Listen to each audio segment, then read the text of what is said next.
Mpangaza safari. Unakuja kwa Tunduma siku 5 siku 6 huko hapo hujavuka.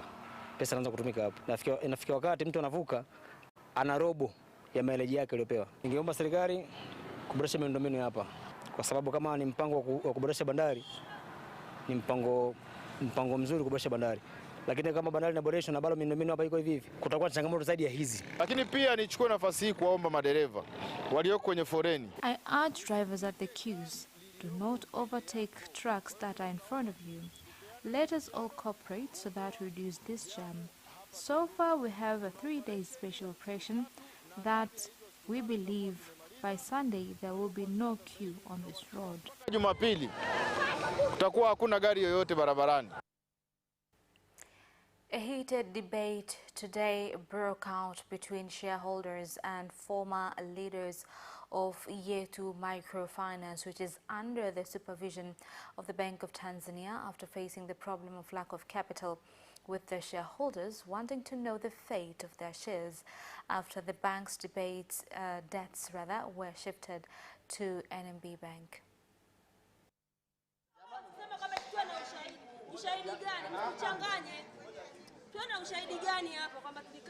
Ni watu wa mikopo na akiba. Sisi mbona tulikatwa hizo akiba zikaingia kwenye hisa? They were dealing with savings and loans. Our savings were turned into shares. How come NMB should not include us? If they had no answers, why did they call us today? Unfortunately, in every meeting, we don't have conclusions whenever we bring the shares topic. Sisi tunachokitaka ushauri wetu ni kwamba tunataka pesa kwa sababu benki kuu imeamua kupeleka NMB. Basi na sisi tupeleke NMB kule tukachukue pesa zetu. Sisi wanahisa ni wahanga. Wale ambao wana mikopo wanatakiwa waendelee kurejesha mikopo. To us, shareholders are martyrs. All who took loans are supposed to keep returning the loans. Those who have savings, their savings are safe with NMB, who will give out a procedure of getting them soon. Taarifa mwenyekiti hawajampa, na hii ni kukiuka sheria ya mabenki. Kifungu cha 34 kifungu kidogo cha kwanza. With a day remaining until the central government budget for 2023-2024 is unveiled in Parliament in Dodoma, some citizens have given their expectations, with some saying they hope the budget will have direct impact in improving individuals' lives. Nimeona mwaka uliopita itusaidia kufanya maendeleo miundombinu, elimu, afya, mazingira yalikuwa yamekaa vizuri. Tujenga shule za kata nyingi za kutosha tu. Elimu ilipanda juu. Kwa hiyo hata hii na mtazamo wangu naona bajeti hii itasaidia sana. Ni bajeti ambayo imekidhi kila sekta.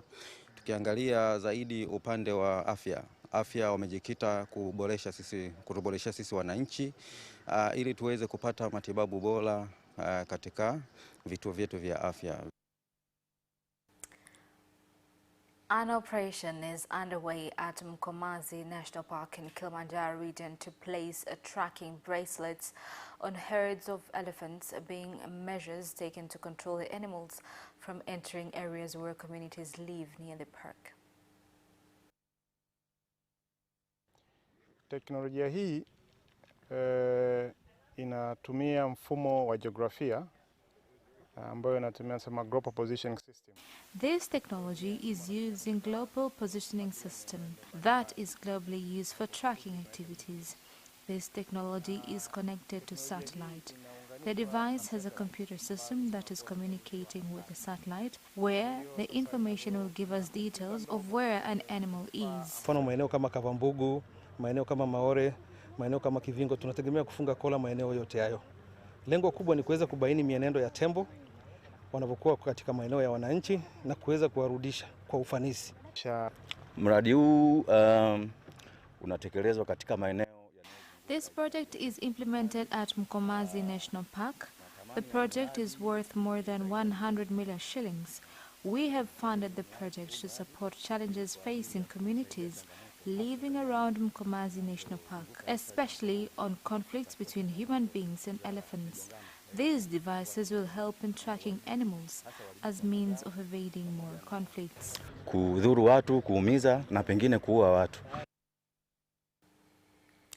The President of Zanzibar and Chairman of the Revolutionary Council, while opening the 9th South Korea and Africa Fisheries Conference, has said that despite having a good blue economy policy, Tanzania still needs to increase efforts in getting experts as well as joint ventures with the private sector in order to achieve the goals of a blue economy. Tanzania's development priorities include the blue economy. However, we need to do more to develop our fisheries and aquaculture sectors. We need to attract more private sector financing and welcome more public-private partnership projects in blue economy. We must build on technical assistance and establish dedicated fisheries training centers to develop skills for our communities, especially women. Korea can share a lot of experience and best practices in these areas, and especially on women empowerment in blue economy. Two countries which established diplomatic ties in 1992 jointly celebrated the 30th anniversary of diplomatic ties in 2022 and have continued cooperation in the development of fishing ports and aquaculture since 2014. Through the project of the Korea International Cooperation Agency, we opened the Korea-Zanzibar Friendship Hatchery, and in 2023, we are promoting the value chain establishment project for the maritime and fishery industry for female fishermen in Zanzibar, Tanzania. Jakaya Kikwete Cardiac Group Institute has started to use 3 new machines for heart screening that has enabled them to discover many of the patients with heart problems, get them at an older age. Matibabu ya moyo ni zile gharama ambazo zimeendelea kutolewa Jakaya Kikwete na zile hatukuweza kuongeza gharama za matibabu. Treatments are the same as the ones that are offered at Jakaya Kikwete Institute for all these years. Despite prices of these machines that can go up to 600 million shillings, however, all insurance companies can afford these expenses. People should not worry. Whether you will come with cash or insurance, you can get treatment. Tibabu. Sasa hivi tunashukuru, tunaenda kwa haraka, tunapata hata muda wa kuendelea na kazi. The speed of attendance has increased. One can barely spend the whole day at the clinic. We are grateful for these services. Kwa hiyo tunashukuru, kwa kweli huduma ni nzuri sana Da Group. Upande wa watu wazima ambao ni adults, ina uwezo wa kupima, ina software ambao ni more advanced, kupima na kudetect nani mbalimbali za moyo. Pia mbali na upande wa moyo, hata kwa nani za routine za matumbo, za musculoskeletal joints, kwa upande mifumo labda wa uzazi, mfumo wa mkojo, ina uwezo mkubwa kwa ajili ya kupima na kudetect shida mbalimbali ambazo mgonjwa zake wanazo. And President of the African Court of Human and People's Rights Judge Imani Aboud has said that the court will continue to oversee access to rights for various groups, whereby to date rulings have been made to more than 150 cases from member countries. Ningependa mfahamu kwamba Tanzania ni kati ya nchi ambayo kesi nyingi zilizopo pale mahakamani zaidi ya 50% zilikuwa zinatoka Tanzania. Kabla Tanzania haijatoa tamko. Na naomba hapo ieleweke. Tanzania haijajitoa katika mkataba ulioanzisha kuridhia mkataba. Bado wapo, na ndio maana tu mahakama hii iko Tanzania, na Tanzania bado inagharamia mahakama hii kwa kiwango fulani kama nchi peke yake. And that is the end of national news. International news follows up next.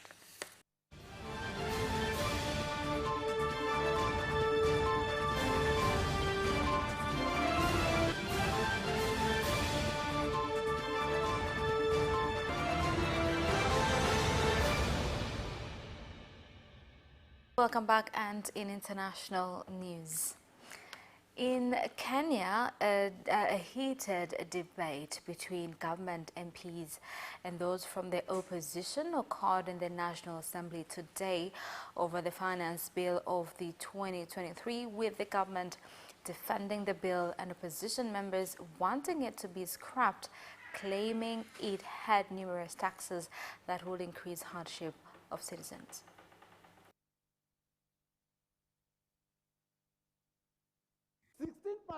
VAT on petroleum products has been retained. And Kenyans must say no. They have already said no, resounding, Mr. Speaker. Hili taifa limekuwa taifa la ombaomba tangu Kenya kupata uhuru. Mwaka wa 1963 Kenya imekuwa ikiongozwa na masuala ya kukopa. Kila mwaka ni kukopa, kulipa wafanyikazi wa serikali, kukopa, kuleta maendeleo, na ndio maana sasa imefika mahala ambapo tunataka kusema ya kwamba tutajinyima.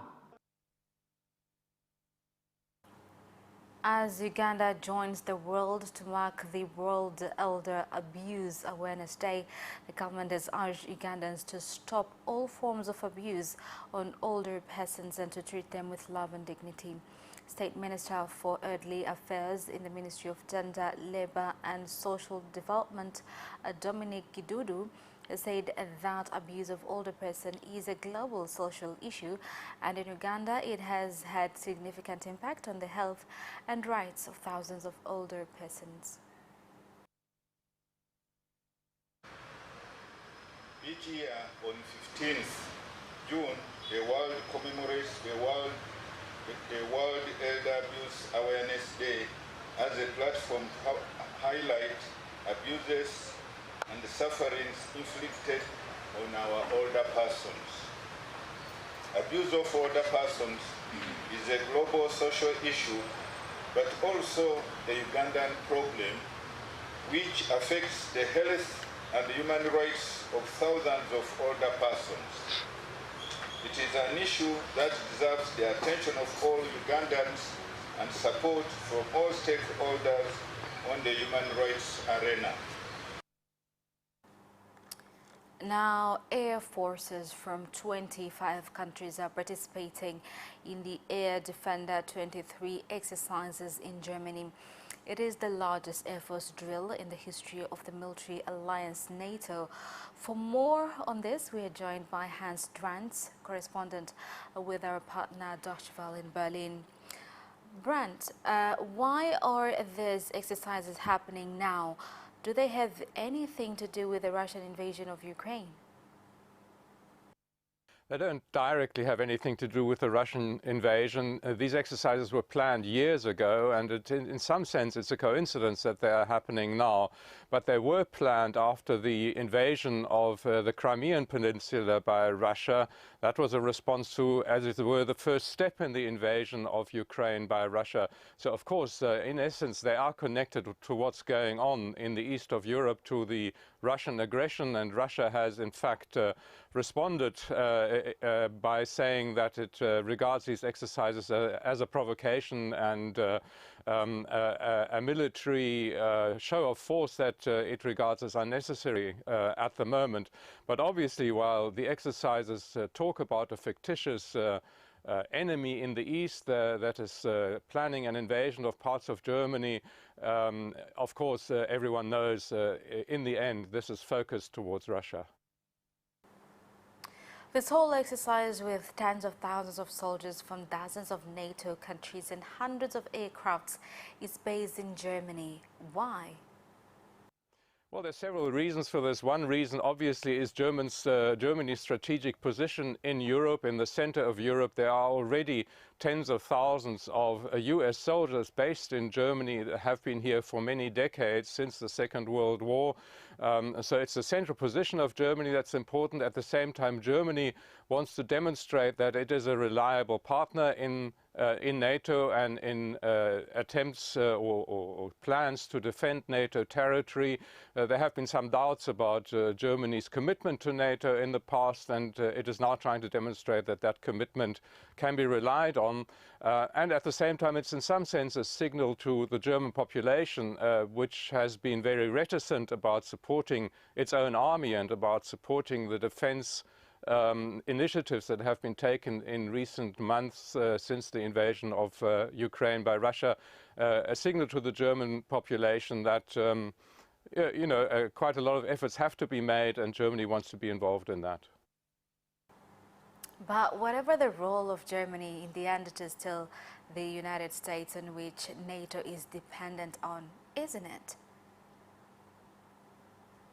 Absolutely. Of these tens of thousands of soldiers that are involved, of the hundreds of aircraft that are involved, about half come from the United States, and many of them actually have been brought across the Atlantic by the United States. That's part of this exercise, to try and test that kind of logistics capability, to bring huge numbers of equipment, including aircraft and helicopters and so on, and soldiers across the Atlantic in a fairly brief time. And so, yes, what's very important, of course, is the way that NATO countries cooperate in this kind of scenario from a large number of different countries, more than 24, with lots of different languages, lots of different military systems, different aircraft and so on. That's what this is all about. And yes, the Americans play the key role. Without the Americans, without the United States, NATO would be a lot weaker. And that's part of the question that's being asked here in Europe. What would one do should the United States withdraw or reduce their support for NATO? That's something that the Europeans have been discussing very intensely in recent years. And obviously with the possibility of someone like Donald Trump becoming president in the United States, that would be a question that would have to be answered very urgently. Thank you for the update, Hans. And that is the end of International News. Business News follows up shortly after this break. Be right back.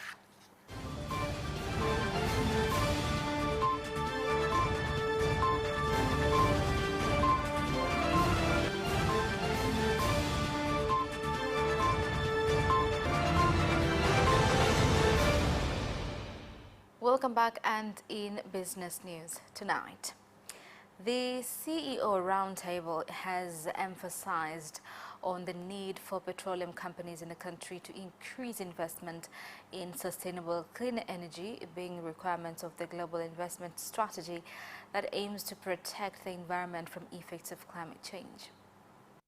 Mnavyojua makampuni yani energies companies zote wanaangalia jinsi wanavyoweza kuongeza uwekezaji kwenye sustainable energy kuliko hydrocarbons. Very much focused on climate change and what are companies in Tanzania doing and what companies in Tanzania could be doing to be greener companies. There are three specific themes that we're going to talk about. The first theme is around business operations and costs, reduce costs and help the climate at the same time. So for example, by being more. Now the price for a sack of sunflower has dropped in some parts of Chamwino district, Dodoma region, from 75,000 shillings last season to 45,000 shillings due to a lack of a market, a situation that has been contributed by increase in edible oil imports. Uingizaji wa mafuta umetuathiri katika bei ya zao la alizeti mwaka huu. Fuel implications have affected sunflower prices this year. Last season, sunflower seed sack was between 80 to 70,000 shillings. However, this year the prices have dropped significantly to 45,000 shillings.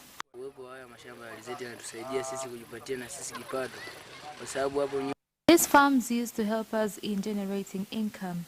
Previously, youth were engaging in theft.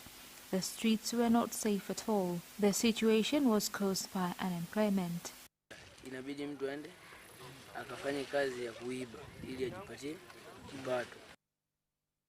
CRDB Bank has launched a new message system in Dodoma called SMS Short Code, which enables customers give their views on services provided by all their branches. Watumiaji walivyoanza kutumia ile huduma, tumeweza kukuta kuna vitu vitakiwa tuweze kuvifanya zaidi. Kwa hiyo ndio maana utakuta kwenye bidhaa zetu kila baada ya muda tunaweza kuzifanyia review ili kuboresha zaidi na kuhakikisha wale watumiaji wanazitumia kwa urahisi zaidi. Na sisi sasa tunaweza kukutana na CRDB tukiwa popote. Jambo hilo ni la msingi kwa sababu litatoa urahisi wa wateja kuweza kutokuwa hata na hofu ya kutoa mrejesho. Ni mfumo mwepesi, mteja hahitaji kuwa na simu janja, hahitaji kuwa na internet access. Awe tu na salio lake dogo ambalo anaweza kutuma message. And that is the end of business news. Sports news is next.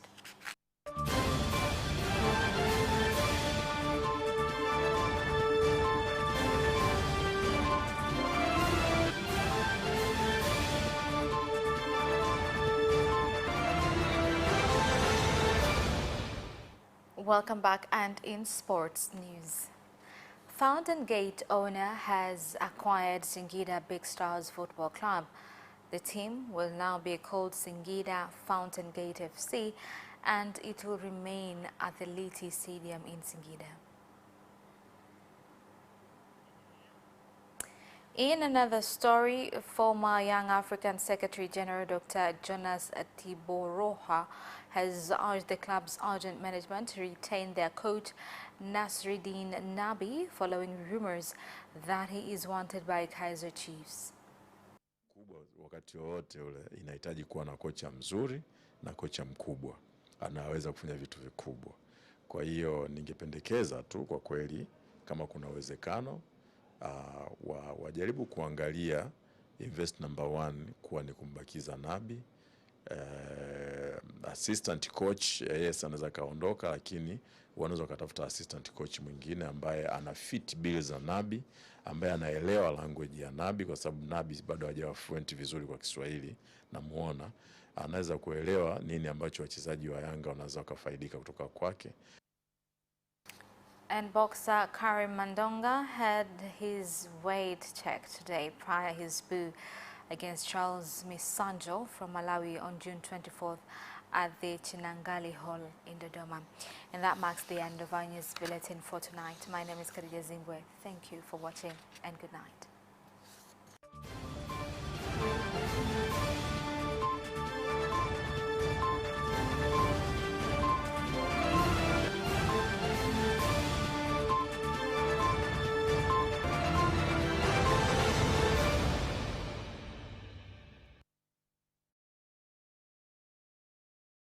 Watch Capital News at 9:30 and get updated on what is happening in Tanzania and around the world on political, social, and economic issues and events, without forgetting business and sports news. You can get it all right here on Capital News at 9:30 from Monday to Friday on Zuku Channel 067, Digitech Channel 1103, and Facebook Capital Television Tanzania. Je, wewe ni mtaalamu wa mauzo na masoko ya kidijitali? Je, unajua na kufahamu uuzaji na utafutaji wa masoko ya matangazo ya biashara kwa ajili ya mitandao ya kijamii? Kama una sifa hizi, basi vituo vya ITV, Radio 1, Capital TV na Capital Radio vinakutafuta ili vifanye kazi na wewe. Tuandikie maombi yako ukiambatanisha na vyeti vyako ukielezea sifa za ubora wa kazi zako kupitia barua pepe ya itv@ipp.co.tz. Mwisho wa kutuma maombi yako ni tarehe 30 Juni 2023. Sasa ingia kwenye timu ya masoko na mauzo ya kidijitali ya ITV, Radio 1, Capital TV na Capital Radio. ITV Super Brand Afrika Mashariki. Vigezo na masharti kuzingatiwa. Tune in to Business Edition and meet business leaders and experts who keep you informed on business and economic developments taking place in the country, such as tourism, construction, energy, transport, mining, agriculture, communication, banking, real estate, and more. Business Edition on Friday at 8:15 p.m. only on Capital Television.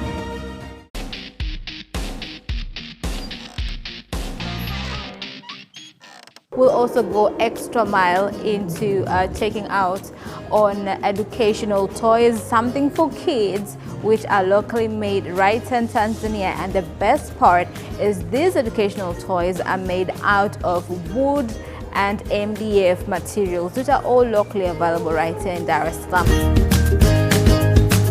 The products that we use are mostly cut-offs from different wood products that we make.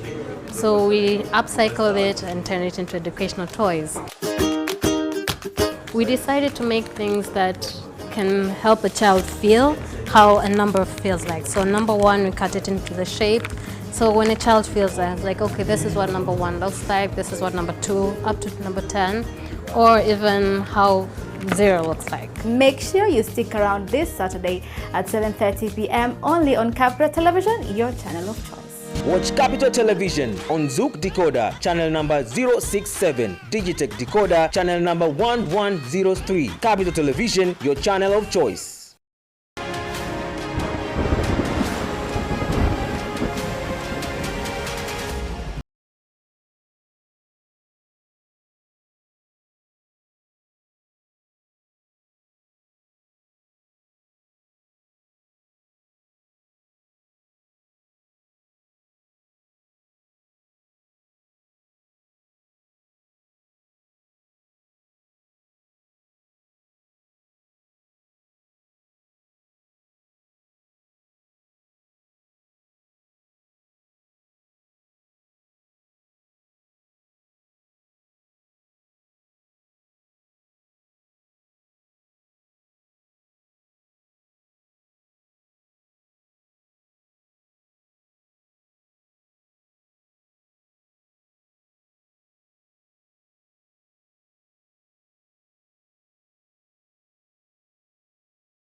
Naam, habari za wakati huu mtazamaji wetu wa ITV Super Brand Afrika Mashariki pamoja na msikilizaji wa Radio 1. Karibu katika kipindi cha dakika 45. Kipindi hiki kinakujia kila siku za wiki muda na wakati kama huu, na hapa huwa tunaalika wageni mbalimbali ambao tunazungumza nao kutokana na mgeni husika ambaye tumemwalika katika kipindi hiki. Huwa tunazungumza mambo kutokana na mgeni husika ambaye tumemwalika katika kipindi hiki cha dakika 45. Kwa niaba ya wenzangu wote ambao tutashirikiana kwa pamoja kukuletea kipindi hiki, mimi naitwa Farhia Midle. Karibu mtazamaji pamoja na msikilizaji. Na leo hii tumepata bahati ya kuwa na rais wa chama cha mawakili Tanganyika TLS, Harold Sungusia, ambaye tutazungumza naye masuala mbalimbali kuhusiana na chama hichi cha TLS ambacho ni chama cha mawakili wa Tanganyika. Karibu sana. Nashukuru sana. Mr. President. Nashukuru sana. Au niseme mheshimiwa rais? Okay. Au nikuite wakili msomi? Ndugu rais. Ndugu rais. Naam. Tafsiri sahihi ingekuwa chama cha sheria. Ni chama cha sheria. Naam. Okay. Kwa hiyo sio chama cha mawakili, ni chama cha sheria. Cha sheria Tanganyika. Aha. Ndio. Sawa. Tumekuwa tukisikia mna jinasibu kusema wakili msomi. Naam. Na si wote ambao wanaitwa hivyo. Nimeona kuna baadhi ya watu ambao wanaitwa utasikia wakili msomi. Naam. Hata wewe ni wakili msomi. Naam. Ina maana gani hasa? Okay. Kwa Kiingereza wanasema learned counsel. Maana yake inatokana na lugha ya staha. Lugha ya staha kwamba unapoenda mahakamani kuna mambo mengi.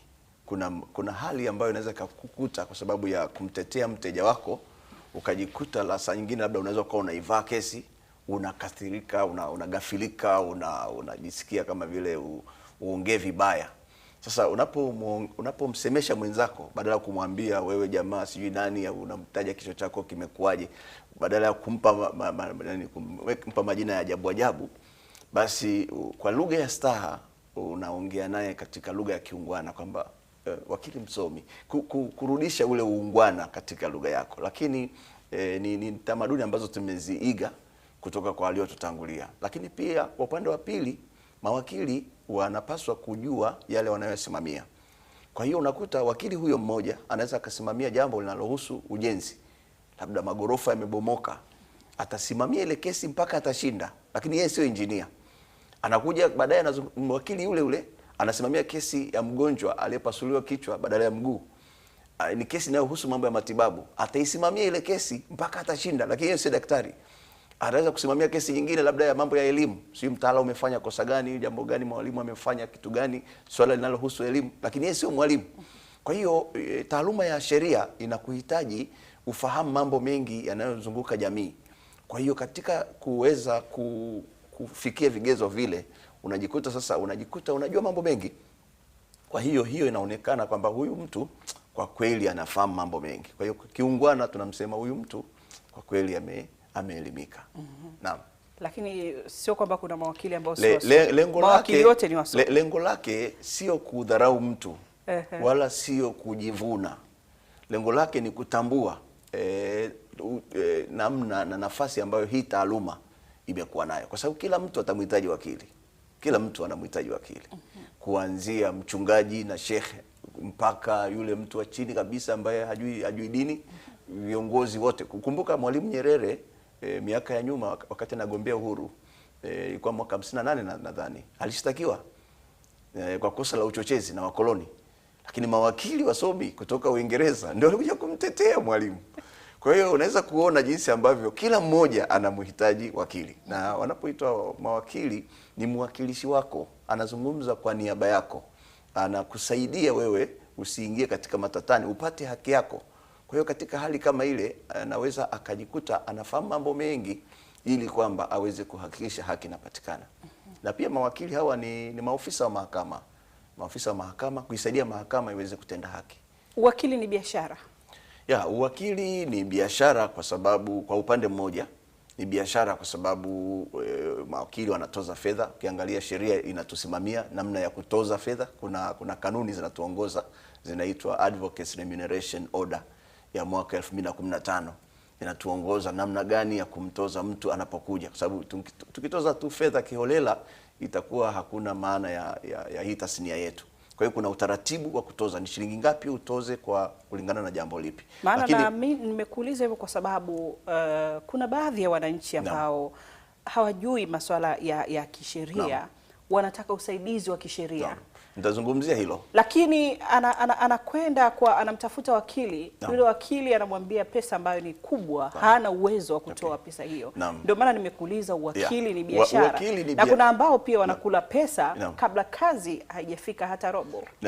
Uwakili ni biashara ya kusaidia mtu kupata haki yake kwa upande mmoja, lakini uwakili ni huduma. Kwa sababu ukiwa na zile fedha zako na una mashtaka, ya zile fedha peke yake haziwezi kukusaidia wewe kupata haki unayostahili. Kwa sababu hiyo ukimlipa wakili fedha zako unategemea akupe huduma. Kwa hiyo wakili ni biashara, lakini upande wa pili ni huduma kwa yule anayenunua. Ndio maana huduma na pesa zangu wamekula. Ninaenda hapo. Ndio maana mawakili sasa wanalipia leseni kila mwaka. Leseni ya uwakili, alafu kuna leseni ya biashara ambayo tunalipa, alafu tunalipa kodi na tunajisajili kwenye VAT. Kwa hiyo huduma zile zinaonekana ni biashara kwa sababu mwisho wa siku tunalipa kodi kwa serikali, lakini upande wa pili kwa wale ambao ni raia wasiokuwa na uwezo wa kuweka wakili, iko sheria namba 1 mwaka 2017 inaitwa sheria ya msaada wa kisheria. Na yenyewe inasema mahakama na vyombo vinavyotoa haki vitakapojiridhisha kwamba mtu huyu hana uwezo wa kuweka wakili na kesi yake inaweza ikaharibika kwa sababu ya kukosa kwa wakili, basi ile mamlaka inayohusika na ile shauri lake ikiwepo mahakama inaweza ikaamuru yule mtu afanye nini? Apewe msaada wa kisheria. Na ndio sasa hivi tunayo huduma ya msaada wa kisheria kutoka kwenye mashirika yasiyokuwa ya kiserikali, lakini hata Tanganyika Law Society tunatoa msaada wa huduma ya msaada wa kisheria kwa raia ambao hawana uwezo wa kuweka wakili, kwa sababu huo ndio utaratibu ambao umewekwa kwa sheria. Lakini hata kabla ya sheria haijatungwa, Tanganyika Law Society imekuwa ikitoa msaada kwa raia, kwa sababu hiyo ni sehemu ya kwetu sisi ya kurudisha fadhila kwa raia. Tulisoma kwa kodi za raia, tulivyoenda vyuoni huko, vyuo vyetu vingi vimeanzishwa kwa kodi hizo hizo. Kwa hiyo tunatoa kidogo kwa ajili ya jamii ambayo ilituchangia sisi kupata elimu. Dhumuni hasa la chama hiki Naam. hapa nchini ni nini hasa?